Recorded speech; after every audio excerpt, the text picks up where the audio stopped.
தமிழ்நாட்டில் ஜனவரியில் தொடங்கி மார்ச் முடிய 1,02,000 பட்டா அந்த பத்திரம் பதிவு முடிந்த அன்று இரவிலேயே பெயர் மாற்றம் ஆகியிருக்கின்றது. இது ஒரு மிகப்பெரிய புரட்சி.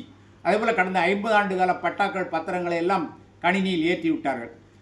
விரைவில் அமெரிக்காவில், ஐரோப்பிய நாடுகளில் பத்திரப்பதிவு அலுவலகத்துக்கு யாரும் போக வேண்டாம். இணைய வழியில் வீட்டிலிருந்தே சொத்துக்களை விற்கலாம், வாங்கலாம். அந்த நிலைமை தமிழ்நாட்டில் இன்னும் 1 அல்லது 2 ஆண்டுகளில் ஏற்படும் என பத்திரப்பதிவுத்துறை கூறியிருக்கிறது. அதற்கான புதிய செயலி ஒன்று ஆயத்தமாகி வருவதாக ஊடகங்களில் செய்தி வெளிவந்திருக்கிறது. திண்டுக்கல் வடகாடு மாரிமுத்து உயர்நீதிமன்றத்தில் ஒரு வழக்கு தொடுத்தார். ஒட்டன்சத்திரம் தேசியமயமாக்கப்பட்ட வங்கியில் உணவு பதப்படுத்தும் தொழிலுக்கு 50 விழுக்காடு மானியம் தரக்கூடிய ஒன்றிய அரசு திட்டத்தில் கடன் கேட்டேன், அவர்கள் தரவில்லை. எனவே உயர்நீதிமன்றம் ஆணை பிறப்பிக்க வேண்டும் என்று கேட்டிருக்கிறார்.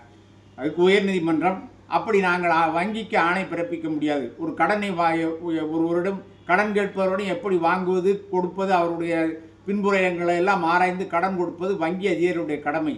அப்படி கட்டாயமாக கடன் கொடு என்று சொல்ல எங்களுக்கு அதிகாரம் இல்லை என்று உயர்நீதிமன்றம் அவரது வழக்கை தள்ளுபடி செய்துவிட்டது.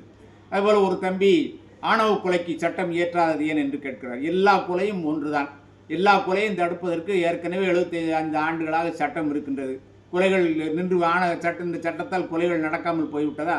ஆணவ கொலைக்கு சட்டம் இயற்றிட்டால் உடனே நடக்காமல் போய்விடுமா?